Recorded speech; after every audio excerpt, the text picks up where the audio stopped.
안녕하세요. 참 좋은 날입니다. 여러분의 구독과 좋아요는 이야기를 만드는데 큰 힘이 된답니다. 오늘의 이야기 시작합니다. 이게 우리 남편이 맞나요? 지연은 휴대폰 화면을 손가락으로 확대하고 또 확대했습니다. 지연의 손끝이 떨리고 있었어요. 화면 속엔 모바일 청첩장이 떠 있었죠. 파란색 배경에 하얀 글씨로 박민수 최서희 결혼합니다라고 적혀 있었습니다. 박민수, 지연의 남편 이름이었어요. 청첩장을 보낸 사람은 대학 동창 수진이었습니다. 수진은 짧은 메시지를 함께 보냈어요. 언니, 이거 장난 아니에요? 민수 오빠 결혼한다는데 언니는 아는 거예요? 지연은 처음엔 누군가의 장난이라고 생각했죠. 동명이인이거나 아니면 포토샵으로 만든 가짜일 거라고 믿고 싶었습니다. 하지만 청첩장 속 사진은 분명했어요. 남편 민수가 턱시도를 입고 서 있었고 옆엔 흰 드레스를 입은 임신한 여자가 있었습니다. 여자의 배가 불러 있었어요. 만삭처럼 보였죠. 지연은 청첩장의 날짜를 확인했습니다. 오늘이었어요. 정확히 오후 2시 강남의 한 호텔 웨딩홀이었습니다. 지연은 시계를 봤어요. 오후 1시 30분이었습니다. 30분 안에 식장에 도착할 수 있었죠. 지연은 집안을 둘러봤습니다. 거실엔 민수가 며칠 전에 산 새 구두 상자가 놓여 있었어요. 침실 옷장엔 민수의 양복이 몇 벌 사라져 있었죠. 욕실엔 민수가 쓰던 면도기가 없었습니다. 지연은 민수에게 전화를 걸었어요. 신호음이 몇 번 울리더니 자동응답으로 넘어갔습니다. 고객님께서 전화를 받을 수 없습니다. 지연은 문자를 보냈어요. 지금 어디야? 연락 좀 해. 답장은 오지 않았습니다. 지연은 가방을 들고 집을 나섰어요. 현관문을 닫는 손이 떨렸습니다. 엘리베이터를 타고 내려가는 동안 청첩장을 계속 들여다봤어요. 혹시 뭔가 다른 단서가 있을까 싶어서였죠. 신랑 신부 이름, 날짜, 시간, 장소, 모든 게 명확했습니다. 택시를 잡았어요. 기사에게 주소를 알려줬습니다. 차가 출발하자 지연은 창밖을 봤어요. 하지만 아무것도 눈에 들어오지 않았습니다. 머릿속이 하얘졌거든요. 10년. 민수와 결혼한 지 10년이었어요. 아들 준호는 이제 8살이었습니다.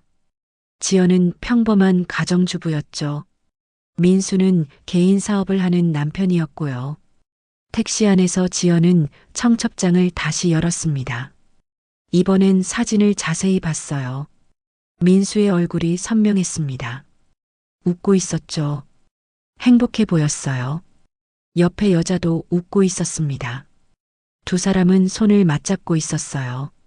배경은 스튜디오였습니다. 전문 웨딩 사진이 분명했죠. 지연은 사진을 확대했어요. 민수가 입은 턱시도가 새 옷이었습니다. 지연이 본 적 없는 옷이었어요. 여자의 드레스도 고급스러워 보였습니다. 두 사람의 표정이 자연스러웠어요.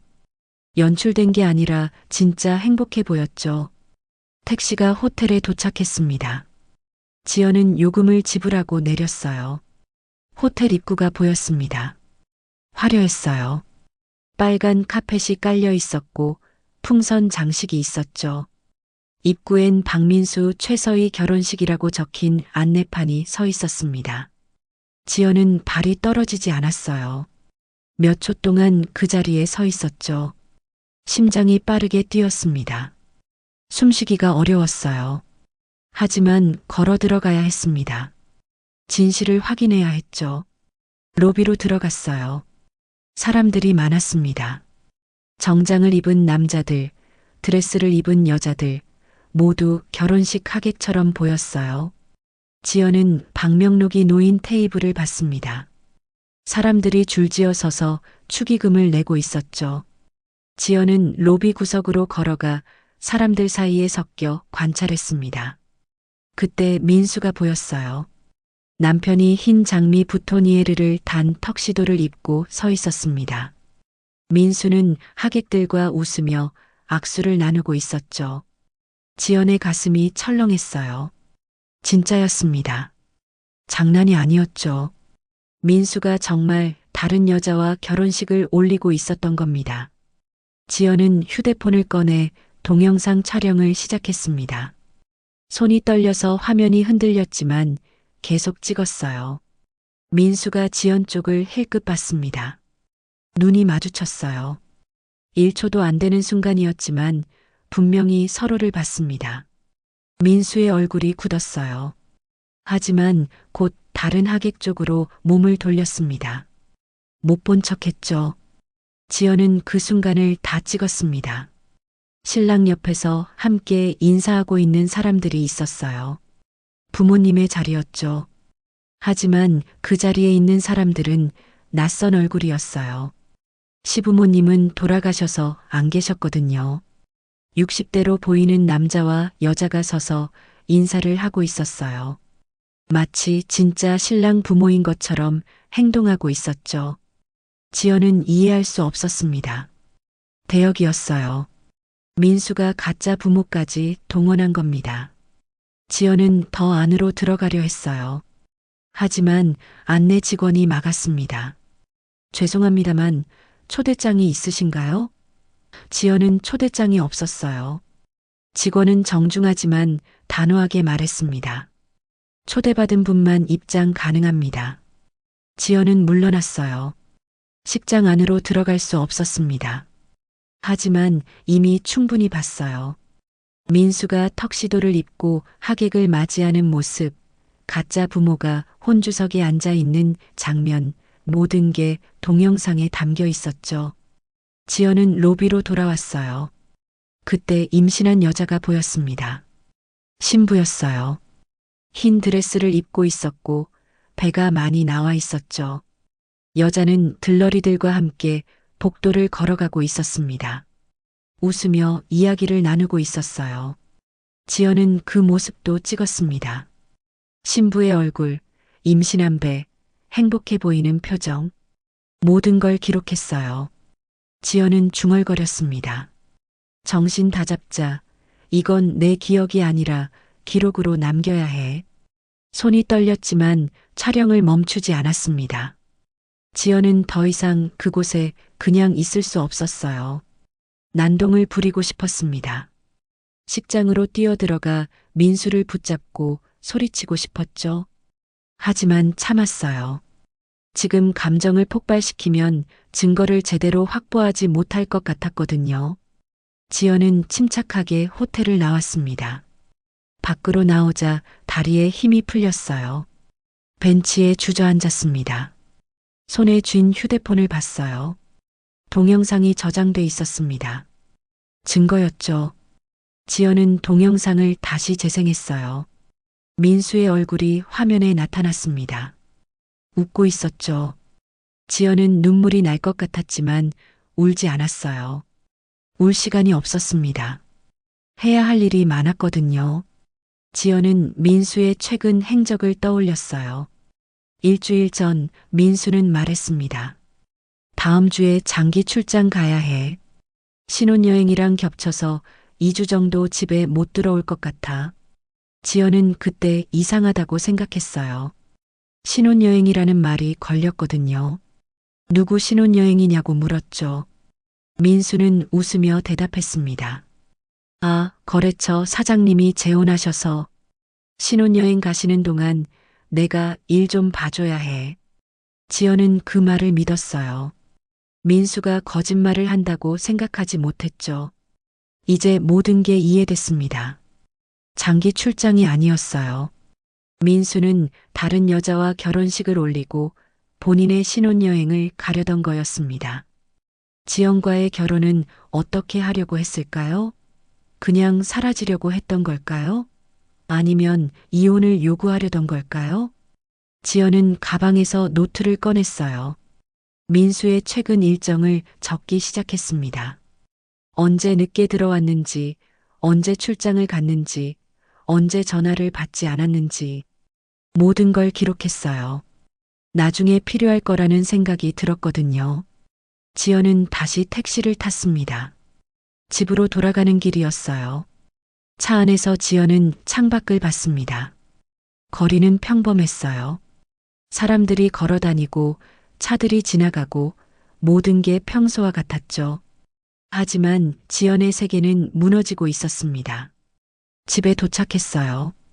현관문을 열고 들어갔습니다. 거실이 텅 비어 보였어요. 아들 준호는 학교에 있었고 민수는 결혼식장에 있었죠. 지연은 혼자였습니다. 지연은 소파에 앉았어요. 휴대폰을 테이블 위에 놓았습니다. 화면엔 여전히 민수의 얼굴이 보였어요. 지연은 생각했습니다. 왜 이런 일이 일어났을까? 어떻게 이게 가능했을까? 민수는 어떻게 두 가정을 동시에 꾸릴 수 있었을까? 의문이 꼬리를 물었어요. 하지만 답은 없었습니다. 지연은 알아야 했어요.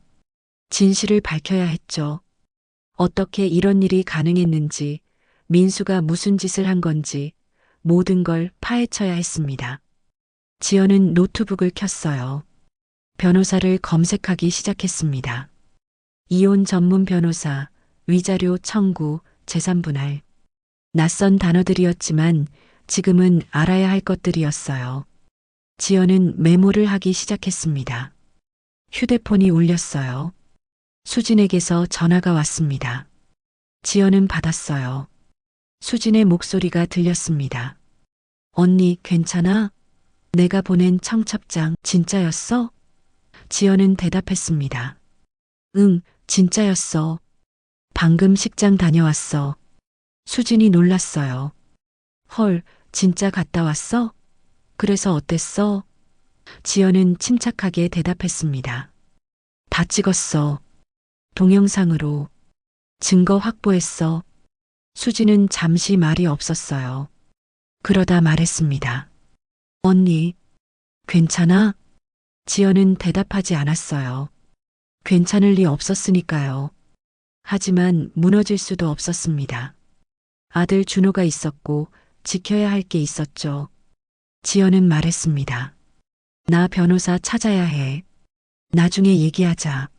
전화를 끊었어요. 지연은 다시 노트북을 봤습니다. 화면엔 변호사 사무소 홈페이지가 떠 있었어요. 상담 예약 버튼이 보였습니다.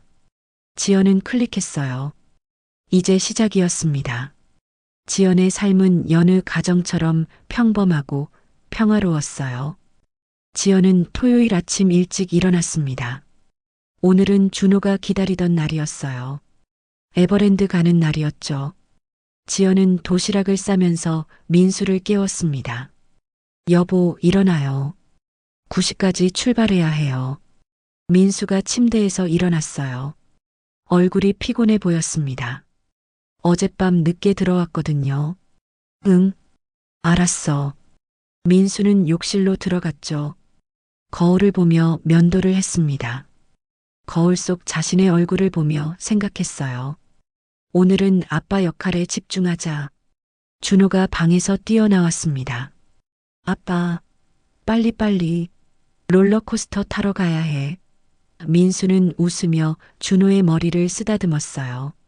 그래, 우리 준호. 아빠가 금방 준비할게. 9시 30분, 세 가족은 차를 타고 에버랜드로 향했습니다. 민수가 운전을 했어요. 조수석에 앉은 지연이 말했습니다. 이번 주는 출장 없죠? 준호 생일이 다음 주인데. 민수는 핸들을 잡은 채 대답했습니다. 응, 이번 주는 괜찮아. 준호 생일 파티 준비 도와줄게. 하지만 민수는 알고 있었어요. 수요일에 서희와 산부인과 검진 약속이 있다는 걸 말이죠. 목요일엔 서희와 신혼집 계약서 작성하러 가야 했습니다. 거짓말이었어요. 전부 다요. 에버랜드에 도착했습니다. 주차장이 꽉 차 있었어요. 민수는 자리를 찾느라 한참을 돌았죠. 와, 사람 진짜 많다. 지연이 말했습니다. 준호는 뒷좌석에서 신나서 소리쳤어요. 빨리빨리. 입장권을 끊고 안으로 들어갔습니다. 준호가 제일 먼저 뛰어갔어요. 민수가 준호의 손을 잡았습니다. 천천히, 준호야. 엄마 기다려야지. 지연이 뒤에서 가방을 메고 따라왔어요. 첫 번째로 탄 건 회전목마였습니다. 준호가 좋아하는 놀이기구였죠. 민수는 준호 옆에서 사진을 찍었어요. 지연도 함께 찍었습니다. 세 사람이 나란히 서서 웃고 있었어요. 평범한 가족의 행복한 주말이었죠. 점심시간이 됐습니다. 민수가 말했어요. 뭐 먹을까? 준호야, 뭐 먹고 싶어? 준호가 대답했습니다. 피자. 세 가족은 레스토랑에 앉았어요. 민수가 주문을 했습니다. 피자 한 판이랑 음료수 3개요. 식사를 하는 동안 민수의 휴대폰이 울렸습니다. 문자였어요. 민수는 슬쩍 확인했습니다. 서희에게서 온 메시지였죠. 오빠, 오늘 뭐해요? 보고 싶어요. 민수는 재빨리 휴대폰을 주머니에 넣었습니다. 지연이 물었어요. 누구예요? 민수는 웃으며 대답했습니다. 아, 거래처에서. 급한 거 아니야. 지연은 더 묻지 않았어요. 민수가 일 때문에 주말에도 연락받는 건 흔한 일이었으니까요. 화장실에 간다는 핑계로 민수는 자리를 떠났습니다. 복도로 나와 서희에게 답장을 보냈어요. 업무 중이야. 저녁에 전화할게. 거짓말이었습니다. 가족과 함께 있다고 말할 순 없었죠. 서희의 답장이 바로 왔습니다. 알겠어요. 오늘도 일 많아요? 몸 조심해요. 하트 이모티콘이 달려 있었어요. 민수는 복잡한 표정으로 휴대폰을 껐습니다. 레스토랑으로 돌아갔죠. 오후엔 더 많은 놀이기구를 탔습니다. 롤러코스터, 바이킹, 범퍼카. 준호는 계속 웃었어요. 민수도 함께 탔습니다. 지연은 사진을 찍으며 미소 지었죠. 우리 준호 정말 좋아하네. 해가 지기 시작했습니다. 밤 퍼레이드가 시작될 시간이었어요. 세 가족은 좋은 자리를 잡았습니다. 준호가 민수의 어깨에 올라탔어요. 아빠 잘 보여. 민수는 준호를 단단히 잡았습니다. 퍼레이드가 지나갔어요. 화려한 조명과 음악, 춤추는 캐릭터들. 준호의 눈이 반짝였습니다. 지연이 민수의 팔을 잡았어요. 좋은 하루였어요. 민수는 고개를 끄덕였습니다. 응, 그래. 하지만 민수의 마음은 편하지 않았어요. 머릿속에 서희가 떠올랐거든요. 임신한 서희가 혼자 집에 있을 거였죠. 외롭게요. 민수는 죄책감이 들었습니다. 두 가족 모두에게요. 집으로 돌아오는 차 안에서 준호는 잠들었습니다. 뒷좌석에서 편안하게 자고 있었어요. 지연이 작은 목소리로 말했습니다. 준호 정말 행복해 보였어요. 이렇게 자주 나오면 좋겠네요. 민수는 핸들을 잡은 채 대답했어요. 응, 나도 그래. 근데 요즘 일이 많아서. 지연이 이해한다는 듯 고개를 끄덕였습니다. 알아요. 가족 위해 열심히 일하는 거 아는데. 그래도 가끔은 이렇게 시간 내줘서 고마워요. 민수는 가슴이 찢어질 것 같았습니다. 지연의 순수한 믿음이 칼처럼 아팠어요. 자신은 일하는 게 아니었죠. 다른 여자를 만나고 있었습니다. 다른 가정을 꾸리고 있었어요. 집에 도착했습니다. 민수가 잠든 준호를 안아 올렸어요. 가볍지 않았지만 조심스럽게 방까지 옮겼습니다. 침대에 눕혔죠. 지연이 이불을 덮어줬어요. 우리 아들 잘 자. 민수는 거실로 나왔습니다. 소파에 앉아 휴대폰을 켰어요. 서희에게서 메시지가 또 와 있었습니다. 오빠 아직도 이래요? 너무 늦었어요. 민수는 한숨을 쉬었습니다. 지연이 샤워를 하러 욕실로 들어갔어요. 물소리가 들렸습니다. 민수는 서희에게 전화를 걸었어요. 작은 목소리로요. 여보세요. 서희의 목소리가 들렸습니다. 오빠, 드디어 전화했네요.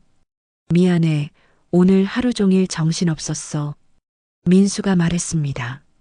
거짓말이었죠. 괜찮아요. 오빠도 힘들죠. 근데 내일은 만날 수 있어요? 서희가 물었습니다. 민수는 망설였어요. 내일은 일요일인데, 일요일이라도 잠깐이요. 1시간만이라도. 서희의 목소리가 간절했습니다. 민수는 생각했어요. 일요일엔 보통 가족과 시간을 보냈습니다. 하지만 서희도 만나야 했죠. 알았어. 오후에 잠깐 나갈게. 1시간 정도. 민수가 약속했습니다. 정말요? 고마워요, 오빠. 서희가 기뻐했어요. 그럼 내일 봐요. 사랑해요. 민수는 대답하지 않았습니다. 전화를 끊었죠. 욕실 문이 열렸습니다. 지연이 나왔어요. 누구랑 통화했어요? 민수는 웃으며 대답했습니다. 거래처 사장님. 내일 급한 미팅이 생겼대. 지연은 실망한 표정을 지었어요. 일요일인데 꼭 가야 해요? 미안해. 1시간만 다녀올게. 금방 올게. 민수가 말했습니다. 지연은 어쩔 수 없다는 듯 고개를 끄덕였어요. 알았어요. 조심히 다녀와요. 그날 밤 민수는 잠들지 못했습니다. 옆에서 지연이 편안하게 자고 있었어요. 규칙적인 숨소리가 들렸죠. 민수는 천장을 봤습니다. 언제까지 이렇게 살 수 있을까? 월요일 아침이 밝았습니다. 민수는 일찍 집을 나섰어요. 출장 간다고 했습니다. 3일 정도 지방에 내려가야 한다고요. 지연은 도시락을 싸줬습니다. 몸 조심해요. 준호한테 매일 전화해줘요. 그럴게. 걱정 마. 민수가 말했습니다. 하지만 출장이 아니었어요. 서인의 집으로 가는 길이었죠. 서희와 3일을 함께 보낼 예정이었습니다. 서희의 아파트에 도착했습니다. 초인종을 눌렀어요. 서희가 문을 열었습니다. 오빠. 서희가 안겼어요. 배가 많이 불러 있었습니다. 임신 7개월이었죠. 민수는 서희를 안았습니다. 죄책감보다 행복이 컸어요. 서희는 따뜻했고 자신을 진심으로 좋아했죠. 들어와요. 밥 차려놨어요. 서희가 말했습니다. 식탁엔 정성스러운 아침이 차려져 있었어요. 된장찌개, 계란말이, 김치. 민수는 감동받았습니다. 이렇게까지 안 해도 되는데. 서희가 웃었어요. 오빠 위해서라면 당연하죠. 식사를 하면서 서희가 말했습니다. 오빠, 오늘 산부인과 가야 해요. 정기 검진이에요. 같이 가줄 수 있죠? 민수는 고개를 끄덕였어요. 당연하지. 우리 아기 상태 봐야지. 병원에 갔습니다. 의사가 초음파를 봤어요. 아기 건강하네요. 순조롭게 크고 있어요. 서희가 눈물을 글썽였습니다. 다행이다. 민수도 화면을 봤어요. 작은 생명이 움직이고 있었죠. 의사가 물었습니다. 성별 알려드릴까요? 서희가 민수를 봤어요. 민수는 웃으며 대답했습니다. 알려주세요. 의사가 말했습니다. 딸이에요. 예쁜 공주님이 태어날 거예요. 서희가 민수의 손을 꽉 잡았습니다. 오빠, 딸이래요. 민수도 감동받았어요. 딸이라니. 준호에 이어 2번째 아이였죠. 하지만 완전히 다른 가정이었습니다. 병원을 나와 카페에 들렀습니다. 서희가 주스를 시켰어요. 카페인이 없는 걸로요. 민수는 커피를 마시며 서희를 봤습니다. 서희야, 행복해? 서희가 환하게 웃었어요. 당연하죠. 오빠랑 우리 딸이 있는데. 하지만 민수는 불안했습니다. 이 행복이 언제까지 갈까? 지연이 알게 되면 어떻게 될까?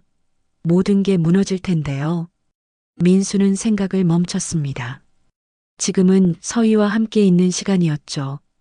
화요일엔 신혼집을 보러 갔습니다. 서희 부모님이 마련해준 아파트였어요. 넓고 깨끗했죠. 방 3개에 거실이 넓었습니다. 와, 여기 너무 좋다. 민수가 감탄했어요. 서희가 방들을 둘러봤습니다. 여기는 우리 방, 여기는 아기 방, 여기는 서재로 쓰면 어때요? 민수는 고개를 끄덕였어요. 좋아. 완벽해. 하지만 마음 한구석이 무거웠습니다. 계약서를 작성했습니다. 민수의 이름으로요. 서희 부모님이 전세금을 내줬죠. 사위 잘 만났어요. 서희 아버지가 말했습니다. 민수는 죄책감에 고개를 숙였어요. 감사합니다. 수요일 저녁 민수는 서희와 함께 소파에 앉아 있었습니다. TV를 보면서요. 서희가 민수의 팔을 베고 누웠어요. 배가 불러서 불편해 보였지만 행복해했죠. 오빠, 이렇게 매일 함께 있으면 좋겠어요. 민수는 서희의 머리를 쓰다듬었습니다. 나도 그래. 하지만 불가능한 일이었어요. 민수에겐 다른 가정이 있었죠. 지연과 준호가 기다리고 있었습니다. 휴대폰이 울렸어요. 지연에게서 온 전화였습니다. 민수는 서희에게서 살짝 떨어져 전화를 받았어요. 여보세요. 지연의 목소리가 들렸습니다. 여보, 출장 어때요? 잘 지내요? 응, 괜찮아. 일이 좀 많긴 한데. 민수가 대답했습니다. 거짓말이었죠. 준호가 아빠 보고 싶대요. 잠깐 통화할래요? 지연이 말했습니다. 준호의 목소리가 들렸어요. 아빠, 언제 와요? 민수의 가슴이 아팠습니다. 곧 갈게, 준호야. 아빠가 선물 사갈게. 준호가 기뻐했어요. 진짜요? 빨리 와요. 전화를 끊었습니다. 서희가 물었어요. 누구예요? 민수는 웃으며 대답했습니다. 거래처 사장님, 아들이 전화 바꿔달라고 해서. 또 거짓말이었습니다. 서희는 의심하지 않았어요. 민수를 믿었으니까요. 오빠, 우리 아기한테도 책 읽어줘요. 서희가 책을 가져왔습니다. 태교용 동화책이었죠. 민수는 책을 읽기 시작했어요. 옛날 옛적에 한 공주가 살았어요. 민수의 목소리가 방 안에 울려 퍼졌습니다. 서희는 눈을 감고 듣고 있었어요. 편안한 표정이었죠. 민수는 책을 읽으면서 생각했습니다. 이 순간이 영원했으면 좋겠다고요. 하지만 영원할 수 없었습니다.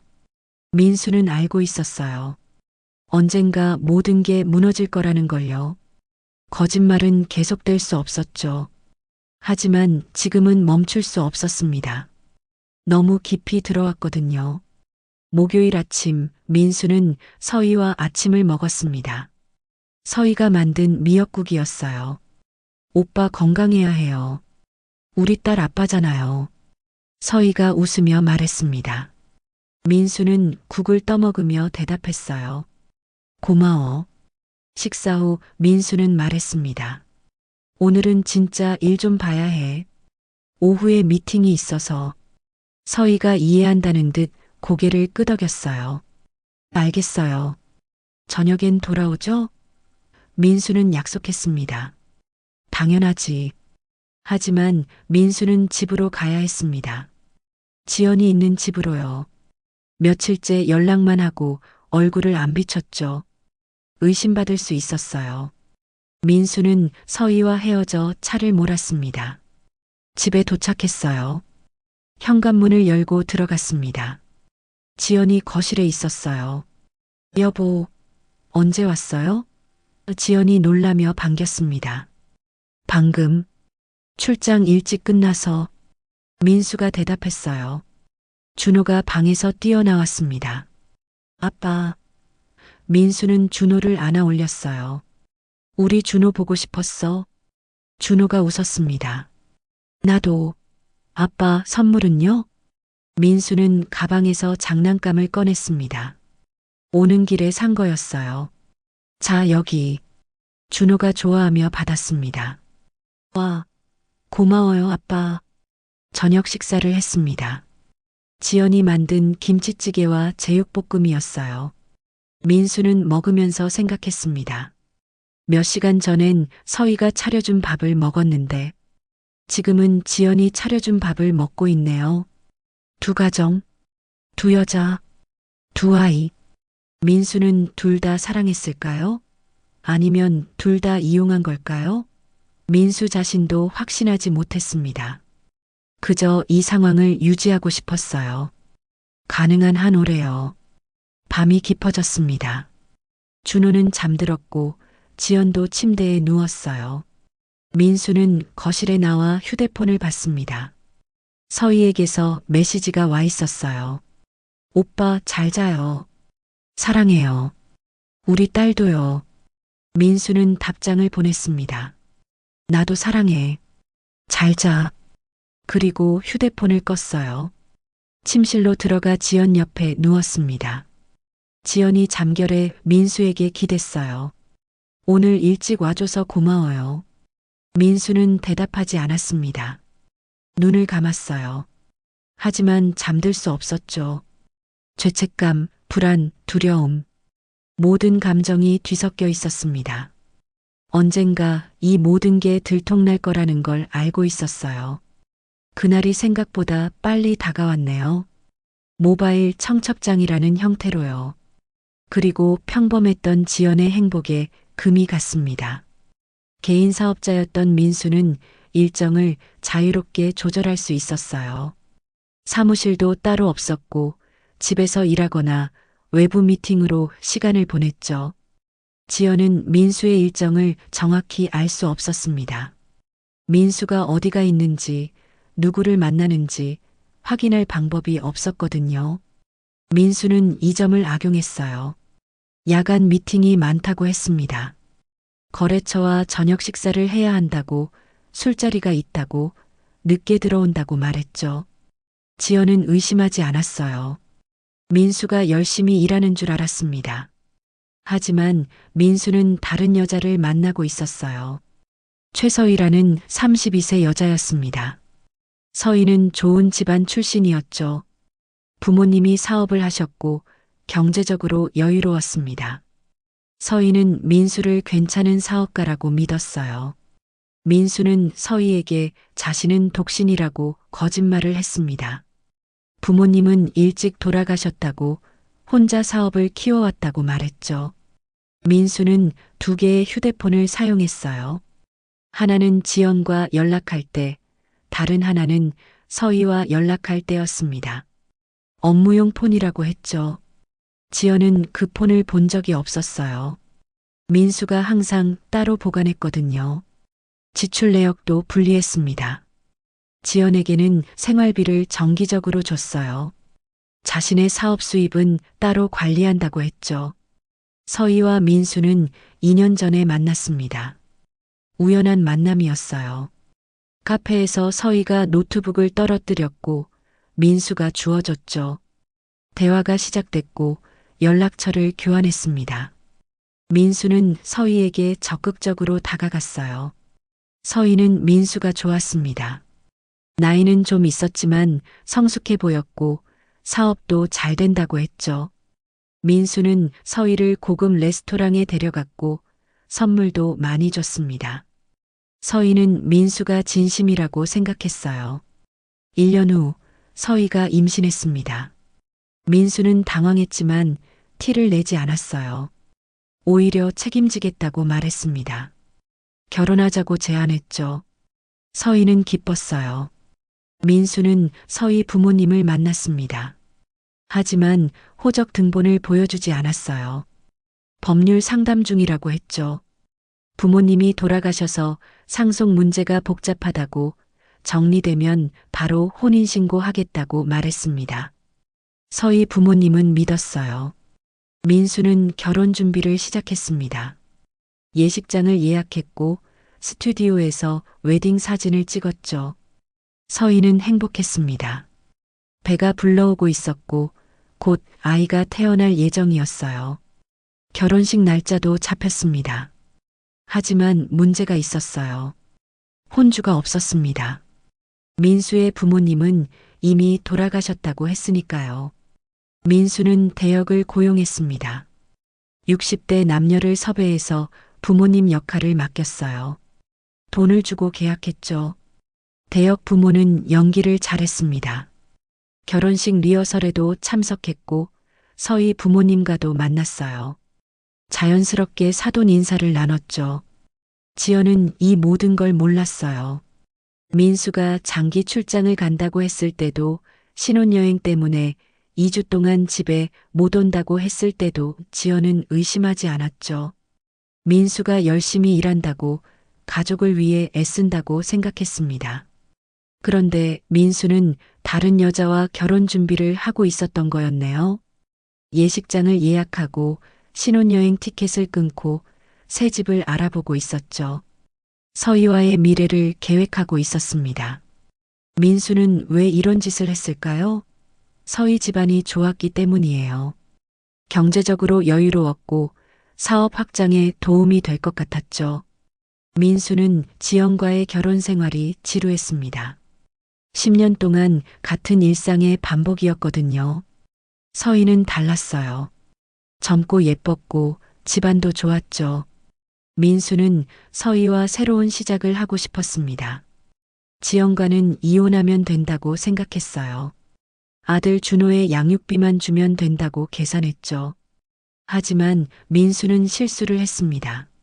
모바일 청첩장을 너무 많은 사람에게 보낸 거예요. 지연의 지인인 수진에게도 청첩장이 갔습니다. 민수는 수진이 지연과 친하다는 걸 몰랐어요. 수진은 청첩장을 받고 이상하다고 생각했습니다. 바로 지연에게 연락했어요.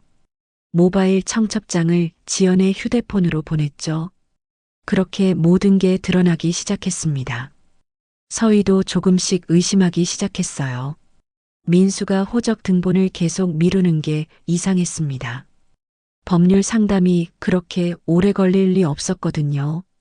서희는 민수에게 언제 혼인신고할 수 있냐고 물었습니다. 민수는 대답을 얼버무렸어요. 곧 될 거라고, 조금만 더 기다려달라고 말했죠. 결혼식은 일주일 앞으로 다가왔는데 혼인신고는 도대체 언제 하겠다는 건지 불안해졌어요. 서희는 민수의 사무실에 전화해 봤습니다. 하지만 번호가 이상했어요. 사무실이 아니라 민수 개인 휴대폰으로 연결됐죠. 서희는 직접 사무실을 방문하려 했습니다. 하지만 민수가 막았어요. 서희는 점점 더 의심스러웠습니다. 하지만 배가 불러 있었고 결혼식도 일주일 앞이었죠. 취소하기엔 너무 늦었습니다. 하객들도 다 초대했고 예식장 계약금도 냈어요. 서희는 일단 결혼식을 치르기로 했습니다. 결혼식 당일 아침 서희는 불안했어요. 하지만 드레스를 입고 화장을 하면서 마음을 다잡았습니다. 오늘은 행복한 날이어야 했어요. 곧 엄마가 될 거고 민수와 가정을 꾸릴 거였죠. 식장에 도착했을 때 서희는 민수를 봤습니다. 턱시도를 입고 서 있었어요. 멋있어 보였죠.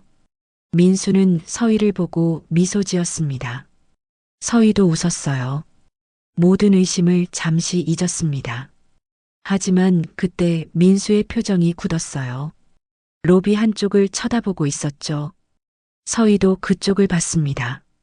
한 여자가 서 있었어요. 40대쯤 돼 보이는 여자였죠.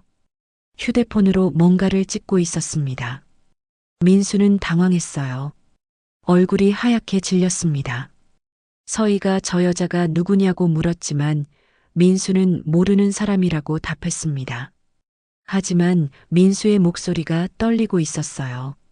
그 여자는 계속 휴대폰을 들고 있었습니다.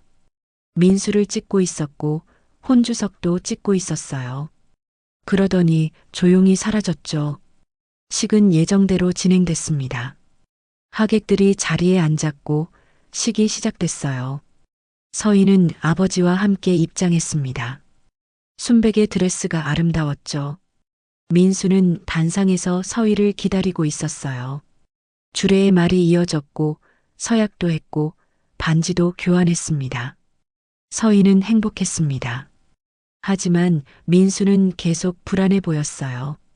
로비에서 봤던 여자가 신경 쓰였던 거죠. 식이 끝나고 하객들이 축하 인사를 하러 왔습니다. 민수와 서희는 나란히 서서 인사를 받았어요. 사진도 많이 찍었죠. 겉으로는 완벽한 결혼식이었습니다. 하지만 민수는 알고 있었어요. 방금 식장에 지연이 왔다는 걸 말이에요. 지연이 모든 걸 봤다는 것도 알았죠. 동영상까지 찍어갔다는 것도요.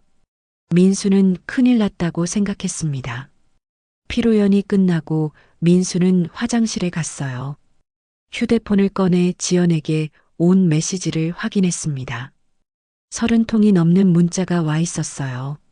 민수는 휴대폰을 주머니에 넣었습니다. 지금은 답할 수 없었어요. 서희가 화장실 밖에서 기다리고 있었습니다. 민수는 웃으며 괜찮다고 말했습니다. 서희는 민수의 손을 잡았어요. 오늘 정말 행복했다고 말했죠. 민수는 서희를 봤어요. 임신한 배가 불러 있었고 얼굴은 행복으로 빛나고 있었죠. 민수는 죄책감이 들었습니다. 서희도 피해자였어요. 자신이 거짓말을 해서 속인 거였으니까요. 그날 저녁 민수와 서희는 신혼여행을 떠나기로 돼 있었습니다. 제주도 3박 4일 일정이었어요. 공항으로 가는 차 안에서 민수는 계속 휴대폰을 확인했습니다. 지연에게서 또 문자가 왔어요. 변호사랑 상담했다고, 증거 다 확보했다고 각오하라는 내용이었습니다. 민수의 손이 떨렸어요. 서희가 무슨 일 있냐고 물었지만 민수는 업무 때문이라고 둘러댔습니다. 신혼여행 동안은 일 안 하겠다고 약속했어요. 제주도에 도착했습니다. 호텔은 고급스러웠고 오션뷰가 멋있었어요. 서희는 발코니에 나가 바다를 봤습니다. 감탄사를 내뱉으며 민수를 불렀죠. 민수도 나갔지만 바다가 눈에 들어오지 않았습니다. 머릿속이 복잡했거든요. 그날 밤 민수는 잠을 이루지 못했어요. 옆에서 서희가 편안하게 자고 있었습니다. 배를 살짝 쓰다듬으며 미소 짓고 있었어요. 민수는 서희를 봤습니다. 이 여자에게도 진실을 말해야 할까? 하지만 말할 수 없었어요. 서희가 알면 무너질 거였습니다. 임신 중인데 충격을 받으면 안 됐죠. 다음 날 아침 서희가 민수를 깨웠습니다.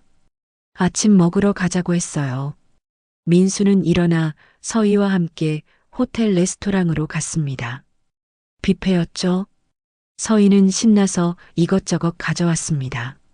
식사를 하는 동안 서희가 아이 이름을 뭘로 지을지 이야기했어요. 아직 성별은 모르지만 남자애면 민준이, 여자애면 서연이 어떻냐고 물었죠. 민수는 고개를 끄덕이며 좋다고 답했습니다. 하지만 속으로는 생각했어요. 이 아이는 어떻게 되는 걸까? 자신은 이미 결혼한 남자였습니다. 지연과의 혼인신고가 유효했어요. 서희와는 법적으로 결혼할 수 없었죠. 서희는 곧 알게 될 거였습니다. 민수가 이미 결혼한 남자라는 걸 말이에요. 신혼여행 3일째, 서희가 민수에게 언제 혼인신고할 수 있냐고 다시 물었습니다. 아기 태어나기 전에 해야 한다고 재촉했어요. 민수는 또 대답을 미뤘습니다. 조금만 더 기다려달라고 다음 주에 하겠다고 말했죠. 서희는 불만스러웠어요. 매번 다음 주라고만 한다고 도대체 뭐가 문제냐고 따졌습니다. 민수는 서류 준비하는 게 복잡해서 그렇다고 변명했어요. 조금만 참아달라고 했죠. 서희는 더 이상 묻지 않았지만 표정이 좋지 않았습니다. 신혼여행이 끝나고 서울로 돌아왔어요. 공항에서 나오는데 민수의 휴대폰이 울렸습니다. 지연에게서 온 문자였어요. 내일 오전 10시 법무법인 정담에서 만나자는 내용이었습니다. 안 오면 소송 바로 진행한다고 했어요. 민수는 멈춰섰습니다. 서희가 왜 그러냐고 물었지만 민수는 아무것도 아니라고 답했어요. 하지만 민수의 얼굴은 창백했습니다. 집에 도착했어요. 서희의 집이었습니다. 서희 부모님이 마련해준 신혼집이었죠. 넓고 깨끗한 아파트였어요. 민수는 짐을 풀면서 생각했습니다. 내일 지연을 만나야 한다고, 변호사 사무실에 가야 한다고요. 그날 밤 민수는 서희에게 거짓말을 했습니다. 내일 아침 일찍 미팅이 있다고, 거래처랑 중요한 일이라고 말했어요. 서희는 실망했습니다. 신혼여행 막 끝났는데 벌써 일이냐고 불평했죠. 민수는 미안하다고 말했습니다. 다음 날 아침 민수는 일찍 집을 나섰어요. 법무법인 정담으로 향했습니다. 빌딩 앞에서 민수는 잠시 망설였어요. 들어가야 할까? 도망가야 할까? 하지만 도망갈 곳이 없었습니다. 증거는 이미 확보됐고 소송은 시작될 거였죠. 민수는 심호흡을 하고 빌딩 안으로 들어갔습니다. 엘리베이터를 타고 7층으로 올라갔어요. 법무법인 정담의 문을 열었습니다. 리셉션 직원이 예약 확인을 했고 상담실로 안내했어요. 상담실 문을 열자 지연이 보였습니다. 변호사 옆에 앉아 있었어요. 지연의 얼굴은 차가웠습니다. 민수를 보는 눈빛이 얼음 같았죠. 민수는 자리에 앉았습니다. 변호사가 말을 시작했어요. 상황을 설명하겠다고 했습니다. 민수는 고개를 숙였어요. 이제 모든 게 끝이라는 걸 알았습니다. 변호사 김수연은 서류를 테이블 위에 펼쳤습니다. 확보된 증거부터 정리하겠다고 말했어요. 김 변호사는 차분했습니다.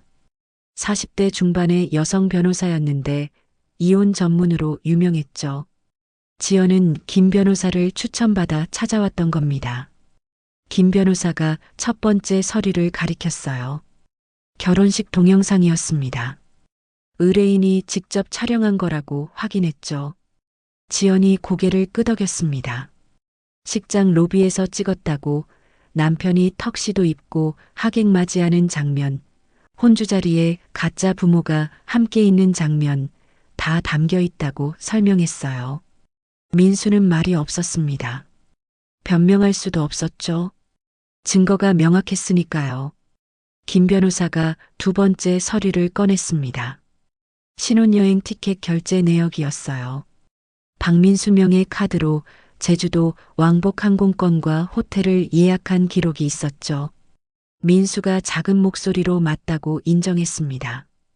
김 변호사는 계속했어요. 예식장 계약서도 있다고 했습니다. 박민수가 직접 계약하고 계약금 300만 원을 냈다고 설명했죠.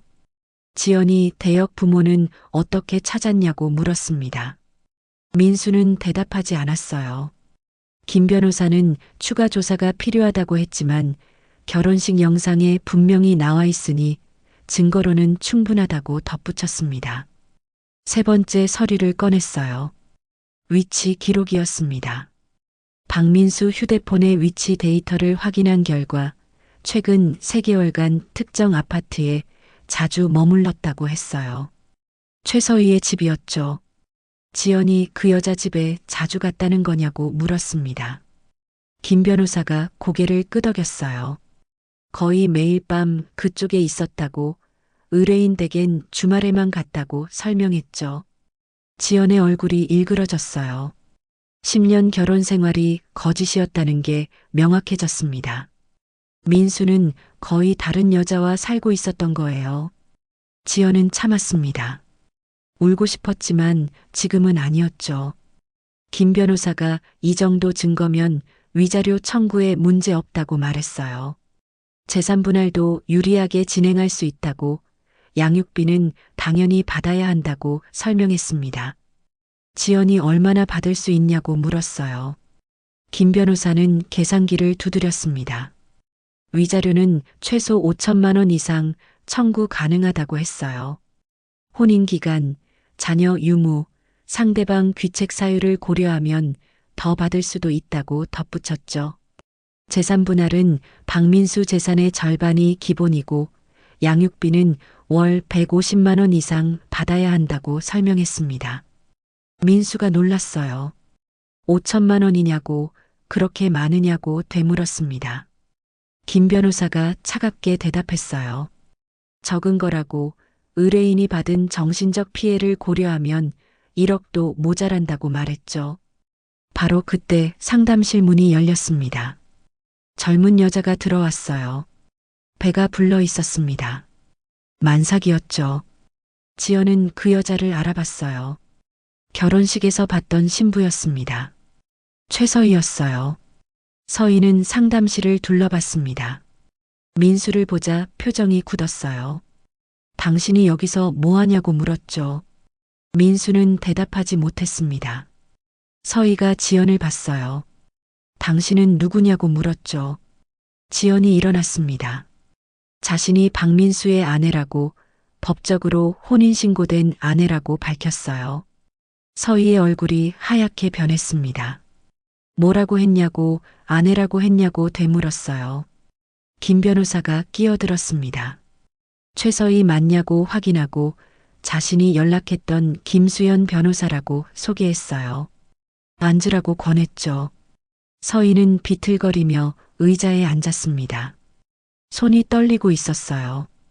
김 변호사가 설명했습니다. 박민수는 이미 10년 전에 결혼했다고, 혼인신고도 되어 있고 아들도 있다고 밝혔어요. 최서희와의 결혼식은 법적으로 무효라고 말했죠.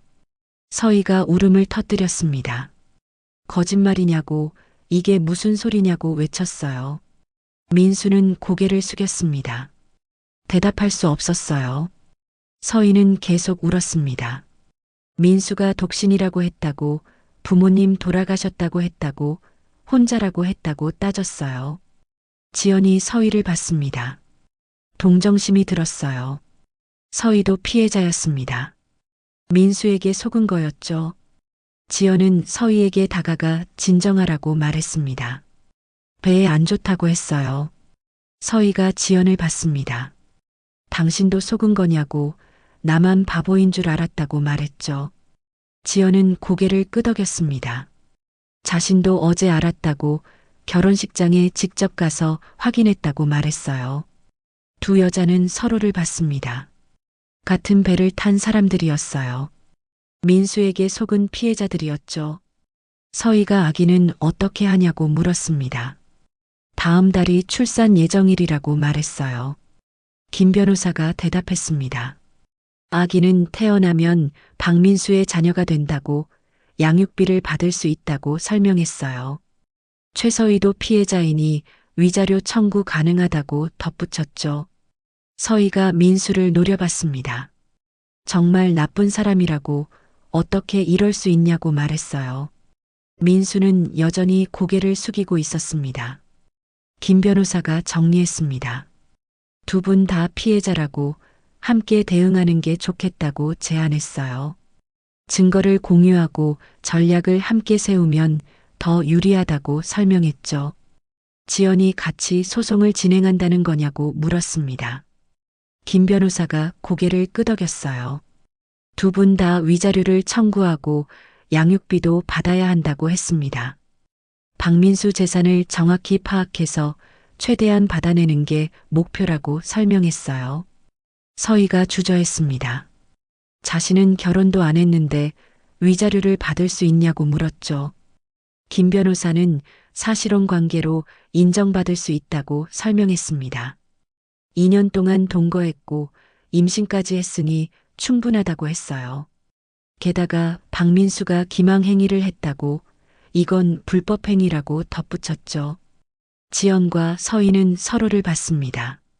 어색했지만 같은 처지였어요. 지연이 먼저 손을 내밀었습니다. 같이 싸우자고, 우리 둘 다 당했다고 말했어요. 서희가 지연의 손을 잡았습니다. 같이 하겠다고 답했어요. 민수는 두 여자를 봤습니다. 자신이 저지른 일의 무게가 느껴졌어요. 두 사람의 인생을 망쳤고 아이들에게도 상처를 줬죠. 민수는 입을 열었습니다. 미안하다고 말했어요. 지연이 차갑게 말했습니다. 미안하다고 끝나는 게 아니라고 책임져야 한다고 했어요. 서희도 고개를 끄덕였습니다. 맞다고, 당신이 한 짓의 대가를 치러야 한다고 말했죠. 김 변호사가 서류를 정리했습니다. 오늘은 여기까지 하겠다고 다음 주에 다시 만나서 구체적인 전략을 세우자고 말했어요. 박민수에게 변호사 선임하는 게 좋겠다고 조언했습니다. 민수가 변호사를 꼭 써야 하냐고 물었어요. 김 변호사가 쓰는 게 좋다고, 안 쓰면 더 불리하다고 답했습니다. 상담이 끝나고 모두 상담실을 나왔어요. 복도에서 지연과 서희가 잠시 이야기를 나눴습니다. 연락처를 교환했어요. 나중에 필요한 게 있으면 서로 돕기로 했죠. 지연이 명함을 건넸고 서희가 받았습니다. 민수는 혼자 엘리베이터를 탔어요. 내려가면서 생각했습니다. 어떻게 이렇게 됐을까? 자신의 욕심 때문이었어요. 두 여자를 다 갖고 싶었고 두 가정을 다 유지하려 했죠. 빌딩을 나와 거리를 걸었습니다. 휴대폰이 울렸어요. 서희에게서 온 문자였습니다. 집에 오지 말라고, 짐 다 버렸다고 했어요. 민수는 한숨을 쉬었습니다. 또 다른 문자가 왔어요. 지연에게서였습니다. 준호한테 아직 말 안 했다고, 하지만 곧 알게 될 거라고 각오하라는 내용이었죠. 민수는 아들 생각에 가슴이 아팠습니다. PC방으로 갔어요. 밤을 보낼 곳이 필요했거든요. 컴퓨터 앞에 앉아 인터넷을 검색했습니다. 이혼 변호사, 위자료, 재산분할. 낯선 단어들이었지만 이제는 알아야 할 것들이었어요.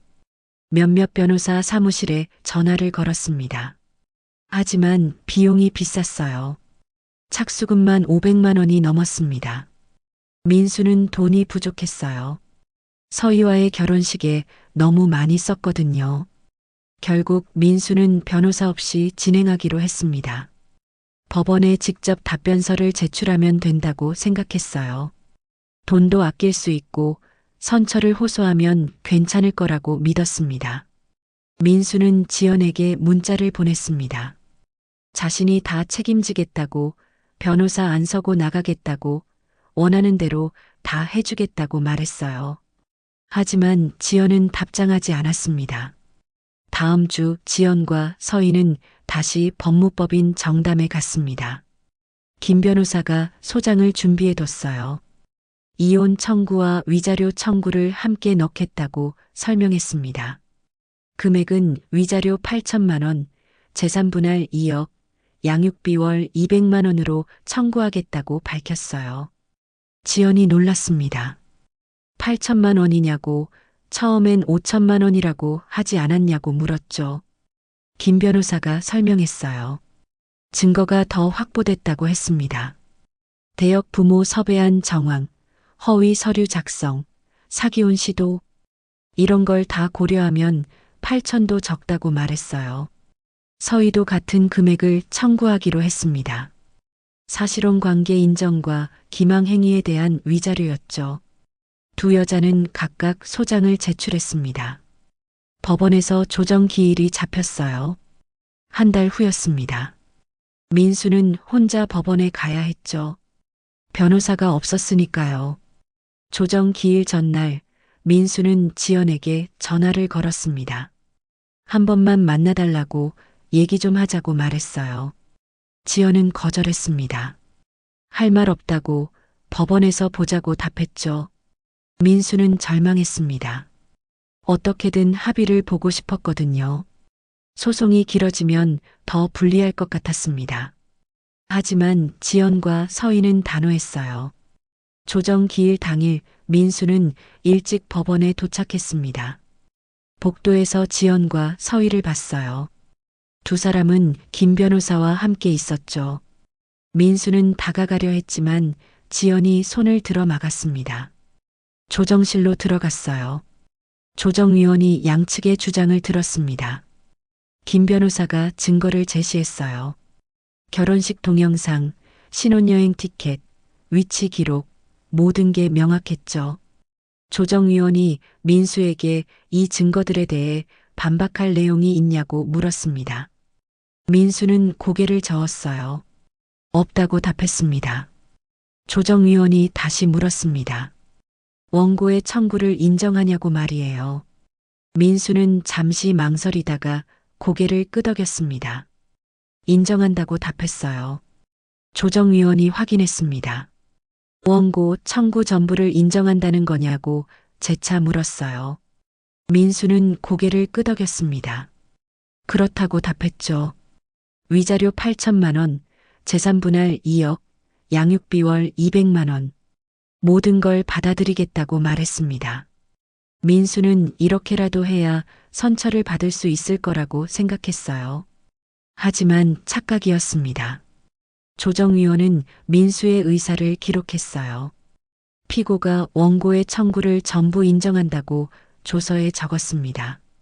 이것은 법적 구속력을 가지는 문서였어요. 민수는 이제 돌이킬 수 없었죠. 피고 박민수는 원고 지연에게 위자료 8천만 원을 지급하고 재산분할로 2억 원을 지급하며 양육비로 매월 200만 원을 지급한다는 내용이었어요.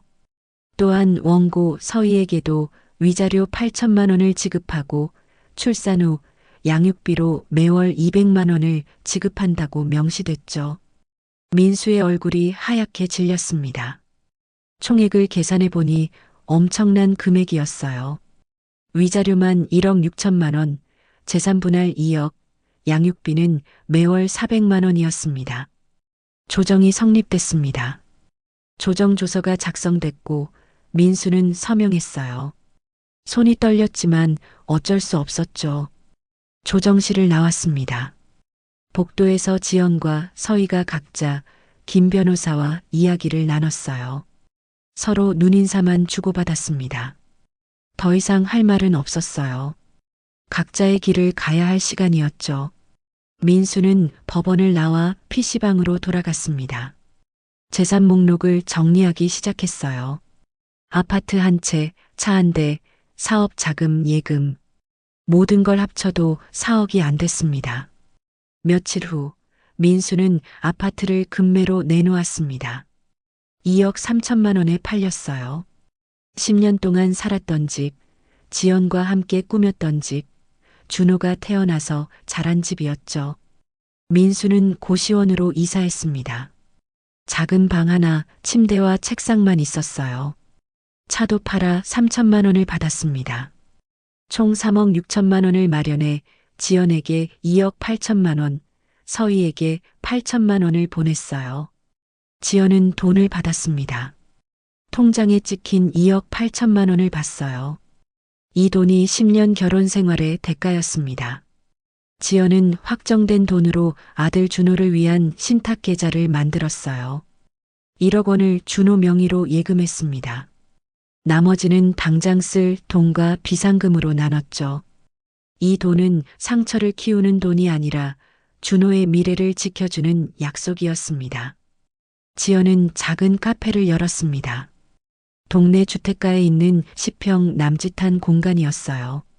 카페 이름은 시작의 향기였습니다. 학교 끝나면 준호가 카페로 와서 숙제를 했어요. 지연은 커피를 만들며 준호를 지켜봤습니다. 손님들이 하나둘 찾아왔고 입소문이 나기 시작했어요. 서희도 8천만 원을 받았습니다. 위자료였어요. 일주일 후 서희는 딸을 낳았습니다. 3.2kg의 건강한 여자아이였어요. 이름은 서연이라고 지었습니다. 서희는 부모님께 모든 걸 털어놨어요. 부모님은 충격받았지만 서희를 지지했습니다. 함께 아이를 키우겠다고 약속했죠. 서희는 부모님 집으로 돌아가 재택근무로 디자인 일을 시작했습니다. 한 달에 300만 원 정도 벌 수 있었어요. 민수에게서 받는 양육비 200만 원과 합치면 넉넉했습니다. 서희는 서연이를 정성껏 키웠어요. 밤에 우는 아이를 달래고 분유를 먹이고 기저귀를 갈았습니다. 민수는 편의점 야간 알바를 시작했습니다. 시급 9,000원, 하루 8시간씩 일해 한 달에 150만 원 정도 벌었어요. 하지만 양육비로 400만 원을 내야 했습니다. 민수는 낮에 배달 대행 일도 시작했어요. 한 달이면 240만 원을 더 벌 수 있었습니다. 편의점과 배달을 합치면 390만 원이었죠. 양육비를 내고 나면 거의 남지 않았습니다. 민수는 하루 3시간만 자고 일했어요. 2개월이 지나자 몸무게가 10kg 빠졌습니다. 어느 날 배달 중에 넘어졌고 3개월째엔 편의점에서 쓰러졌어요. 과로였습니다. 의사는 쉬라고 했지만 민수는 쉴 수 없었습니다. 지연은 민수의 소식을 들었습니다. 지인을 통해서였어요. 지연은 복잡한 감정이 들었습니다. 미워했지만 동시에 안쓰러웠어요. 지연은 김 변호사에게 전화를 걸어 양육비를 조금 줄여줄 수 있냐고 물었습니다. 서희에게도 연락했어요. 상황을 설명하고 양육비 조정을 제안했죠. 서희는 고민 끝에 동의했습니다. 조정이 다시 이루어졌습니다. 양육비가 월 250만 원으로 줄었어요. 민수는 조금 숨통이 트였습니다. 배달 대행 일을 줄이고 밤에는 제대로 잠을 잤어요. 한 달이 지나자 몸이 조금 회복됐습니다. 민수는 양육비를 한 번도 빠뜨리지 않고 보냈습니다. 6개월이 흘렀습니다. 지연의 카페는 동네 명소가 됐어요. 손님들이 많이 찾았고 지연은 수익으로 준호를 잘 키웠습니다. 준호는 이제 9살이 됐어요. 학교에서 친구들도 많이 사귀었습니다. 준호는 가끔 아빠 얘기를 했지만 지연은 아빠가 따로 산다고 하지만 너를 사랑한다고 말했어요. 서희는 디자인 일을 계속했습니다. 한 달에 300만 원을 벌었고 양육비 125만 원과 합치면 생활하기 충분했어요. 서연이는 이제 돌이 지났습니다. 건강하게 자랐어요. 서희는 가끔 지연을 생각했지만 연락하지 않았습니다. 각자의 삶을 살아가는 게 맞다고 생각했어요. 1년이 지났습니다. 어느 날 저녁 지연은 카페 문을 닫고 정리를 했습니다. 준호는 한쪽에서 숙제를 하고 있었어요. 지연은 생각했습니다. 1년 전 모바일 청첩장을 받았을 때의 충격, 식장에서 남편의 이중 생활을 목격했을 때의 배신감 모든 게 어제 일 같았지만 이제는 달랐어요. 지연은 무너지지 않았습니다. 싸웠고 이겼고 새로운 삶을 시작했죠. 준호가 배고프다고 말했습니다. 지연은 준호의 손을 잡고 집으로 갔어요. 저녁을 먹이고 준호를 재웠습니다. 지연은 휴대폰 갤러리를 정리하다가 결혼식 동영상 폴더를 발견했어요. 1년 전 민수의 결혼식을 찍은 영상이었죠. 지연은 영상을 재생하지 않았습니다. 하지만 삭제하지도 않았어요. 폴더 이름을 바꿨습니다. 결혼식 영상에서 4시간의 증거로 바꿨어요. 이 영상은 지연의 상처이기도 했지만 동시에 용기의 기록이었습니다. 지연은 화면을 닫고 중얼거렸어요. 이젠 내가 나한테 예의를 지킬 차례라고 말했습니다. 자신을 아끼고 자신을 존중하고 자신의 시간을 소중히 여기겠다고 다짐했어요. 다음 날 아침 지연은 일찍 일어나 준호를 깨웠습니다. 아침을 먹이고 학교에 보냈어요. 지연은 카페로 향했습니다. 아침 햇살이 따뜻했어요. 카페 문을 열고 환기를 시키고 커피 머신을 켰습니다. 첫 손님이 들어왔어요. 단골 손님이었습니다. 지연은 웃으며 맞이했어요. 같은 시각 서희는 서연이에게 아침 분유를 먹이고 있었습니다. 서연이가 방긋 웃었어요. 서희도 웃었습니다. 부모님이 거실에서 커피를 마시고 계셨어요. 평화로운 아침이었습니다. 서희는 노트북을 켜서 일을 시작했어요. 민수는 편의점에서 야간 근무를 마치고 고시원으로 돌아갔습니다. 몇 시간 자고 나면 다시 배달 일을 나가야 했어요.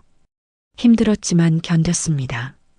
이게 자신이 선택한 길이었고 치러야 할 대가였으니까요. 세 사람은 각자의 삶을 살아가고 있었습니다.